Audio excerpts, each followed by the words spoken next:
মোহাম্মদ নাজিমউদ্দিন খতিব কাটাবাড়ি জামে মসজিদ হযরতকে ওনার আলোচনা পেশ করার জন্য সবিনয়ে অনুরোধ করতেছি।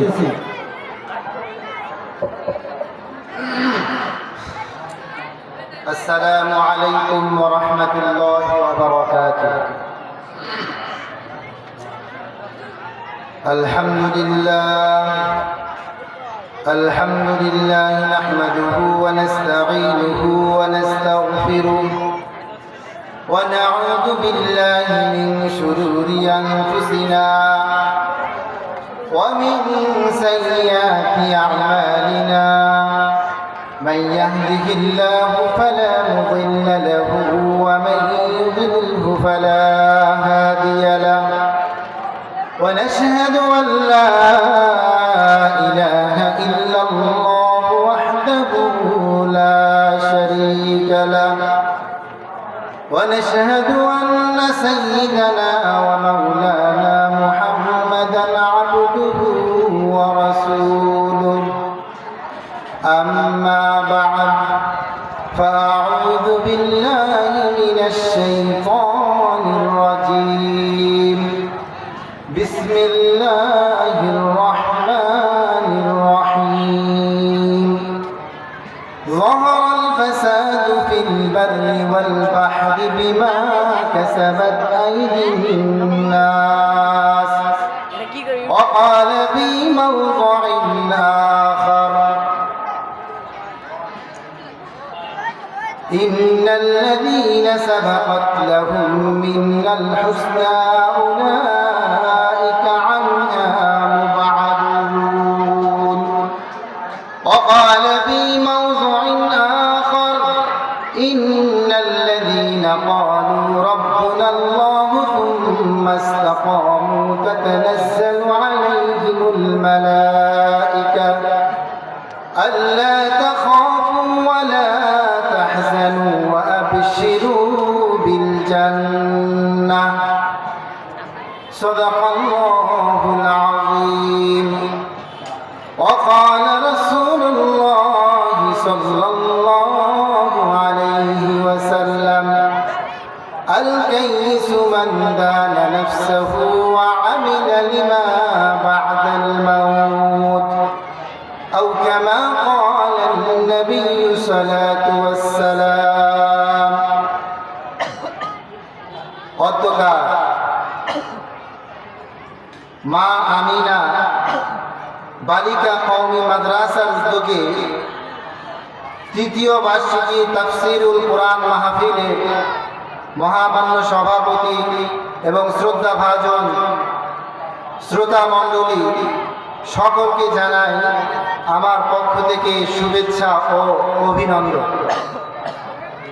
মহান আল্লাহ রাব্বুল আলামিন আমাদেরকে এই তাফসীরুল কোরআন মাহফিলের প্যান্ডেলের মধ্যে বসবার মতো তৌফিক করে দিয়েছেন বিধায় আমরা বসতে পেরেছি।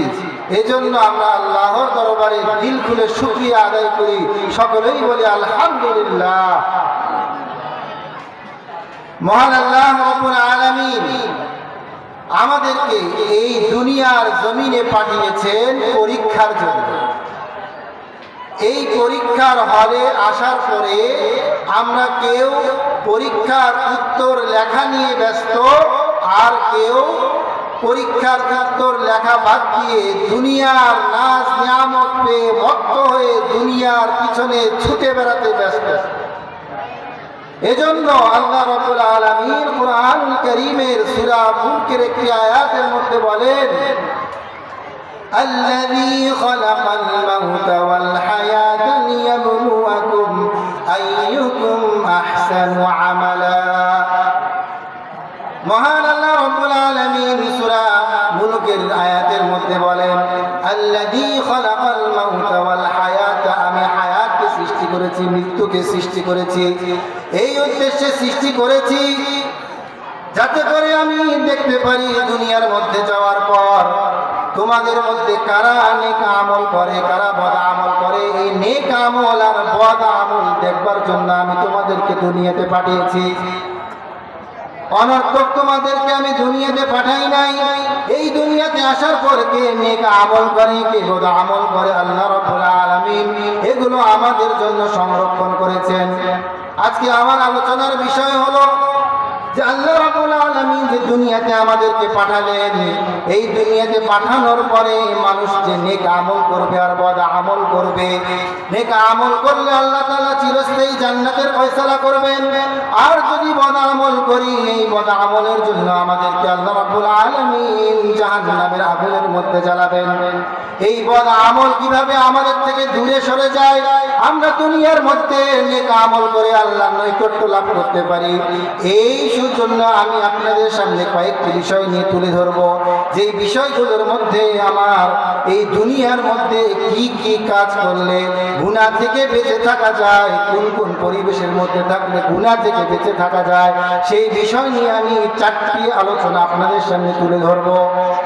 1 নম্বরে আলোচনা, যেই কাজ করলে আমরা গুনাহ থেকে বেঁচে থাকতে পারবো, তার মধ্যে কি হলো, আজকে যে আমরা এই প্যান্ডেলের মধ্যে বসেছি, কত সুন্দর টুপি মাথায় দিয়ে, জুব্বা গায়ে দিয়ে, হাজি রুমাল পরে আমরা সামনের কাতারে ইসলামী আলোচনা শোনার জন্য বসেছি। এই আলোচনা শোনার জন্য বসার পরে আমাদের কি কোনো গুনাহ হচ্ছে? আমাদের কি কোনো গুনাহ হচ্ছে? না, আমাদের গুনাহ হচ্ছে না। আমরা এই জায়গাতে বসার পরে আমরা গুনাহ থেকে মুক্ত। তাহলে বোঝা গেল যে এই পরিবেশটি হলো গুনাহ থেকে বাঁচে থাকার একটা পরিবেশ। তাহলে নেককারদের সোহবতে থাকা, নেককারদের সংস্পর্শে থাকা, এটি একটি গুনাহ থেকে বেঁচে থাকার মাধ্যম। আমি 4টি মাধ্যমের কথা বলবো, যেই মাধ্যমগুলো আমরা যদি অবলম্বন করি তাহলে আমাদের গুনাহ থেকে বেঁচে থাকা সহজ হবে। আজকে একজন মানুষ যদি জুব্বা গায়ে দিয়ে, পাগড়ি পরে, টুপি মাথায় দিয়ে, মুখে সুন্নতি দাড়ি রেখে যদি সে দুনিয়াতে চলাফেরা করে, ওই লোকটির জন্য সিনেমা হলে, গানের আসরে, কোনো অন্যায় কাজের মধ্যে বসা তার জন্য কি হবে না? শোভা পাবে না। তাহলে বোঝা গেল নেককারদের সংস্পর্শে বসা, ভালো মানুষের সঙ্গ দেয়া, এটি একটি গুনাহ থেকে বেঁচে থাকার বড় ধরনের মাধ্যম। তাহলে আমরা চেষ্টা করব যে আমরা সব সময় ভালো মানুষের পরিবেশে উঠা বসা করব, নেককারদের সংস্পর্শে থাকার চেষ্টা করব। 2 নম্বর যে কারণ আমি আপনাদের সামনে তুলে ধরবো, এটা আমরা খুব গুরুত্ব সহকারে, মনোযোগ সহকারে শ্রবণ করব, যাতে করে আমি আমার জীবনে এই কথাগুলোকে বাস্তবায়ন করতে পারি।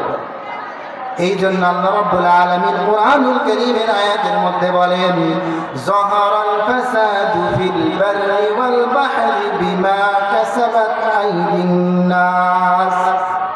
মহান আল্লাহ রাব্বুল আলামিন মানুষদের হেদায়েতের জন্য বলতেছেন, সতর্ক থাকার জন্য বলতেছেন, যাহারাল ফাসাদু ফিল বাররি ওয়াল বাহরি বিমা কাসাবাত আইদিন নাস। জলে স্থলে যত ধরনের বিপর্যয় তোমরা দেখতে পাও, এই সবগুলো হলো তোমাদের হাতের কামাই।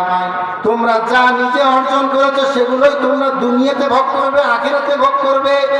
এই আয়াত দ্বারা আল্লাহ রাব্বুল আলামিন আমাদেরকে এই মেসেজটি দিতে চেয়েছেন যে তোমরা দুনিয়াতে যত ধরনের বিপদের মধ্যে পড়ো না কেন, যত মুসিবতের মধ্যে পড়ো না কেন, তোমার সংসারের মধ্যে অশান্তি আসুক না কেন, তুমি বড় ধরনের ব্যবসার মধ্যে লস খাও না কেন, তোমার স্বামী স্ত্রীর মধ্যে বনাবনিত হোক বা না হোক, তোমাদের স্বামী স্ত্রীর মধ্যে বনাবনিত হয় না, তোমাদের এক পর্যায়ে ডিভোর্স হয়ে গেছে, যত ধরনের সমস্যা আছে, তোমার কথা তোমার সন্তান শুনতে চায় না। আজকে এমন একটা পর্যায়ে চলে গেছে, আগের যুগে আমরা দেখতাম যে বাবা মাকে দেখে সন্তানরা ভয় করত, কিন্তু এখনকার সময় উল্টা হয়ে গেছে। সন্তানদেরকে দেখলে বাবা মা ভয় করে, কি না কি বলে ফেলে, সন্তান কি না করে ফেলে, বাড়ি থেকে বের হয়ে চলে যায়, না জানি কি করে বলে বাবা মার গায়ে হাত তুলে বসে।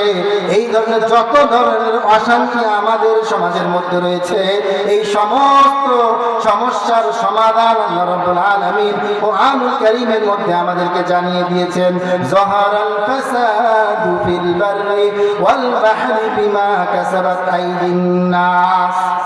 এই আয়াত দ্বারা আল্লাহ রাব্বুল আলামিন